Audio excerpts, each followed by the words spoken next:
Olá, bem-vindo a mais um Clique Explica. No último vídeo a gente falou um pouquinho sobre como que um software é construído e como toda boa quinta-feira a gente vai falar de outro assunto. A gente vai falar sobre como que é a estrutura de um software.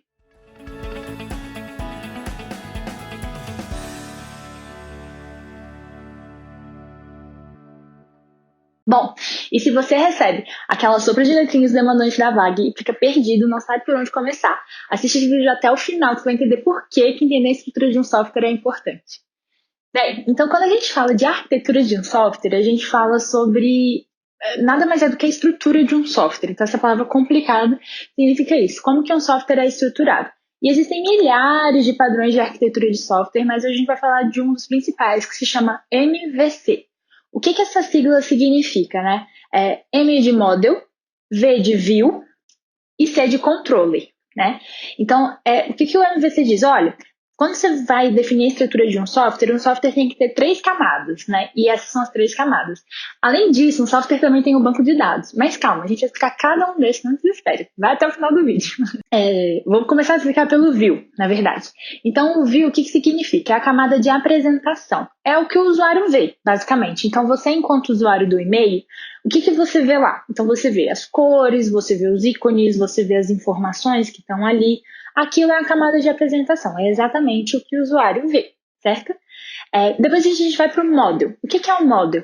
É a camada de dados. Então, vai dizer um pouquinho sobre como que os dados vão ser representados dentro do software. Me explica mais. É o seguinte, quando você abre seu e-mail, por exemplo, a gente tem lá campos que estão bem definidos, né?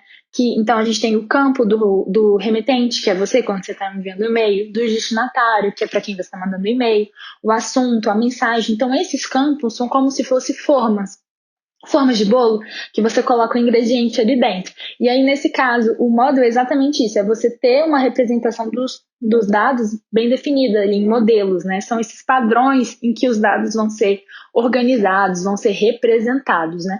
Isso é a model. Então, o que é importante você entender, né, também?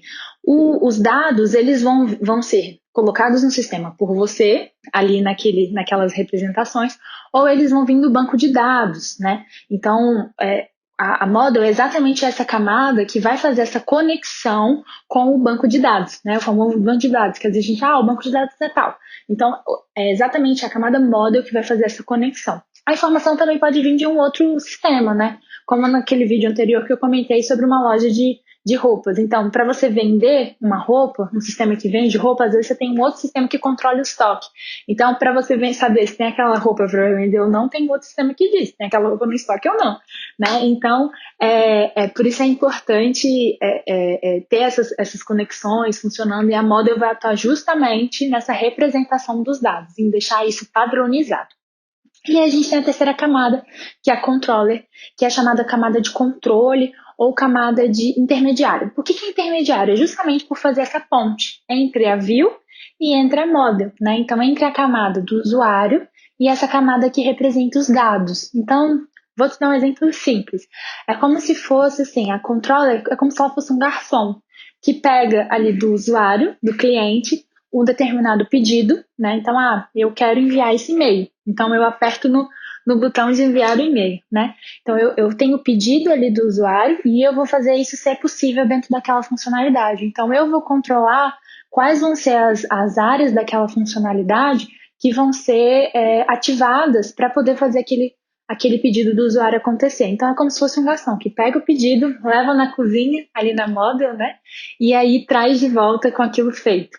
Então, a controller faz exatamente isso. Tem uma outra terminologia no mercado que é muito utilizada atualmente, que é de back-end e front-end. Então, quando a gente fala de front-end, a gente está falando daquilo que diz respeito à experiência humana do usuário, né? Então, tudo aquilo que o usuário consegue ver, que diz respeito a essa experiência dele, é chamado de front-end. E back-end é tudo aquilo que não é visual, né? Que não é visual para o usuário, para o humano, né? Então, isso diz respeito ao back-end. Hoje é muito utilizado essa terminologia no mercado, é importante você saber. Tá, e por que a gente está te contando tudo isso? Porque quando você recebe uma sopa de letrinhas, aquele monte de tecnologia que você não sabe o que significa, uma coisa que é muito legal, que vai te ajudar bastante, é se você pegar aquelas tecnologias e dividir. o que que é, por exemplo, framework de camada de apresentação, o que que é da camada intermediária, o que que é da camada de dados, né? Então, começar a dividir isso vai ser importante, porque, por exemplo, você está fazendo uma vaga de Angular, você pode perguntar para o candidato, você já trabalhou com Angular? Mas se você pergunta assim, quais são os frameworks da camada de apresentação que você já trabalhou? Você consegue ver se ele é especialista em Angular ou se ele trabalha muito mais com um outro framework na camada de apresentação. Quais são as tecnologias que ele domina mais? Então, se você sabe isso, é um domínio maior para perguntar para o candidato, para entender as respostas dele, porque às vezes ele sabe mais de uma outra tecnologia que não é a sua, então você vai conseguindo se situar um pouco em relação ao que ele está falando, em relação ao que aquela tecnologia faz, né? Então, um exercício básico é você pegar uma vaga e colocar direitinho cada coisa dentro do seu quadrado. E uma outra coisa que é meio interessante é que às vezes você está conversando com uma pessoa, você olhando o currículo dela, né, ou conversando com ela, você consegue entender em qual camada que ela é mais especialista. Às vezes é uma pessoa muito front-end, às vezes é uma pessoa que é total banco de dados, ou às vezes é uma pessoa que é chamada full stack, né, desenvolvedor full stack. Então, o que significa isso? Significa assim, ó, é o desenvolvedor que trabalha com todas as camadas, é full, né, ele trabalha com todas as camadas. Então, a gente entender isso traz um domínio muito maior para que a gente consiga se organizar no meio dessa sopa de letrinhas e começar a categorizar tudo aquilo. Então, é muito importante que você saiba isso. E é muito importante para os nossos próximos vídeos, porque o nosso próximo vídeo vai ser sobre Angular, uma tecnologia que é super requisitada no mercado e que a gente vai te ensinar a fazer perguntas específicas, a entender bem como identificar isso no candidato. Mas isso é assunto para o próximo vídeo. E aí, gostou do Clica Explica de hoje? Compartilha com quem precisa, com quem esse vídeo possa ajudar. Segue a gente e fica ligado, que na próxima quinta-feira tem mais. Tchau, tchau!